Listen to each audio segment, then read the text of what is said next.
আমার হাসব্যান্ডকে আমার হাতের এই পরোটাটা খাওয়ানোর পর এখন ভয়ে থাকি, এই বুঝি বায়না ধরে পরোটা খাওয়ার জন্য। তাহলে বোঝেন অবস্থা। এতদিন তো আপনাদের সাথে অনেক রকম রেসিপি শেয়ার করেছি, কিন্তু আজকের রেসিপিটা 100% গ্যারান্টি দেওয়ার পর আপনাদের সাথে শেয়ার করব। আমার এই পরোটার রেসিপিটা যদি হুবহু ট্রাই করে বানান, নেক্সট টাইম হোটেলের পরোটা আপনি একদম ভুলে যাবেন। বাসার এই পরোটার ভিতরটা হবে সুপার সফট আর বাহিরের লেয়ারটা হবে একদম ক্রিস্পি। হেই এভরিওয়ান, আসসালামু আলাইকুম। This is Israt from Israt Shah's lifestyle.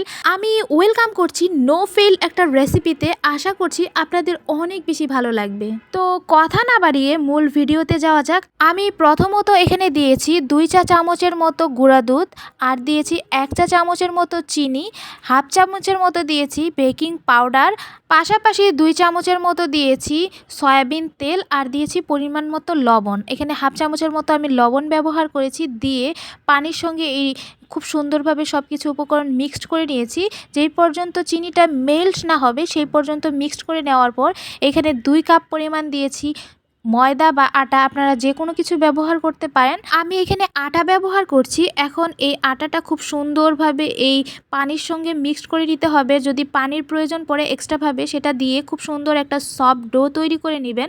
তো ডো তৈরি করা হয়ে গেলে এইভাবে উপরে একটু তেল দিয়ে খুব সুন্দরভাবে এইভাবে ঢাকনা দিয়ে ঢেকে রেখে দিবেন প্রায় 3 থেকে 4 ঘন্টার জন্য। সর্বনিম্ন 3 ঘন্টা রেখে দিতে হবে, আপনি সর্বোচ্চ 6 ঘন্টা পর্যন্ত রাখতে পারেন।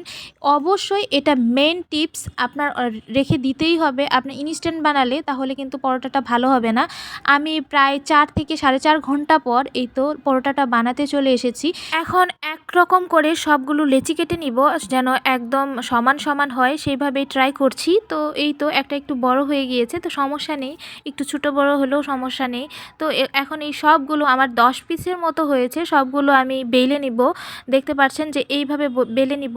আর এই পরোটাটা যখন বেলবেন তখন এই একবার দুইবার ওঠানোর পর আর পরোটাটা উঠাবেন না, এইভাবে হাতে চেপে চেপে এইভাবে লম্বা করে নেবেন। লম্বা করে নেওয়ার পর তারপরে পরোটা শেপ দিবেন। তো ভিতরে এইভাবে রুটি বানিয়ে নেওয়ার পর এখানে দিয়ে দিচ্ছি তেল। আপনি চাইলে একটু বাটার ব্যবহার করতে পারেন। তেল দেওয়ার পর এখানে আটা বা ময়দা যেটাই বলেন দিয়ে দিবেন। একদম খাস্তা হবে, ভিতরটা এত সুন্দর হবে, অবশ্যই এটা ফলো করবেন। আর আপনি এই পরোটার ভাঁজটা কীভাবে দিতে পছন্দ করেন ওইভাবেই দিবেন। আমি যেভাবে দিচ্ছি এইভাবেও চাইলে দিতে পারেন। আমি এটা নতুন শিখেছি, আমার কাছে খুব ভালো হয় এইভাবে পরোটা বানালে। কিছু পরোটা আমি গোল শেপে বানাবো আর কিছু পরোটা আমি স্কোয়ার শেপে বানাবো। আপনার যেমন ইচ্ছা সেইভাবেই বানাতে পারেন, কোনো সমস্যা নেই।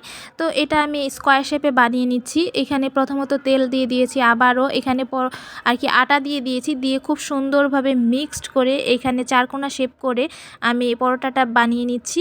তো বানিয়ে নেওয়া কি আর কি ভাঁজ দেওয়ার পর উপর দিয়ে একটু তেল ব্রাশ করে সাইড করে রেখে দিবেন, তাহলে কিন্তু আরও সফট হবে যখন আপনি এই পরোটাটা বানাবেন। তো একটা আমি বানিয়ে ফেলেছি অফ ক্যামেরায় অলরেডি, আপনাদের সাথে আরেকটা দেখাচ্ছি যে আসলে কেমন হয় পরোটাটা।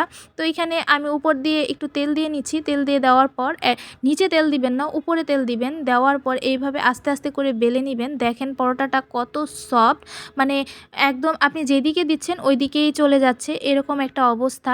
আর এই পরোটাটা বারবার উঠাতে যাবেন না, 2 একবার উঠানোর পর আর উঠাবেন না। এইভাবে নিজের মতো করে শেপ দিয়ে এইভাবে বানিয়ে নেবেন, দেখবেন যে পরোটাটা নিজে থেকেই হয়ে যাচ্ছে। তো এই তো আমার পরোটা একদমই রেডি। এখানে অনেকগুলো পরোটা হয়েছে। আমি কিছু পরোটা ফ্রোজেন করব আর কিছু ভেজে আপনাদের সাথে শেয়ার করব। বাসায় যেহেতু আমি একা, এত ভেজে শুধু শুধু নষ্ট হবে, যার কারণে এই 2 পিস আপনাদের সাথে ভেজে শেয়ার করে দেখাচ্ছি যে আসলে পরোটাটা কেমন হয়।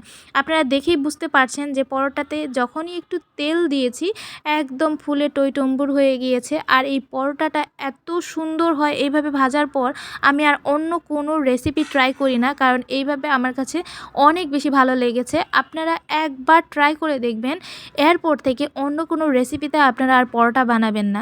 আমি জানি হয়তো অনেকেই এই পরোটা অনেকভাবে সুন্দরভাবে বানাতে পারেন, তবে আমার কাছে এটা বেস্ট মনে হয়েছে। 2টা পরোটাই আমি ভেজে নিয়েছি, আপনাদের জাস্ট দেখাচ্ছি যে এটা কতটা সফট আর উপরটা কত ক্রিস্পি হয়েছে। মানে ভিতরটা এত পরিমাণ সফট হয়েছিল। আমার কাছে এই পরোটাটা মানে খুবই ভালো লাগে, আমার হাজব্যান্ডের তো অনেক পছন্দ। তো আমার এই রেসিপিটা কেমন লাগলো অবশ্যই জানাবেন। আজ এই পর্যন্ত, আল্লাহ হাফেজ।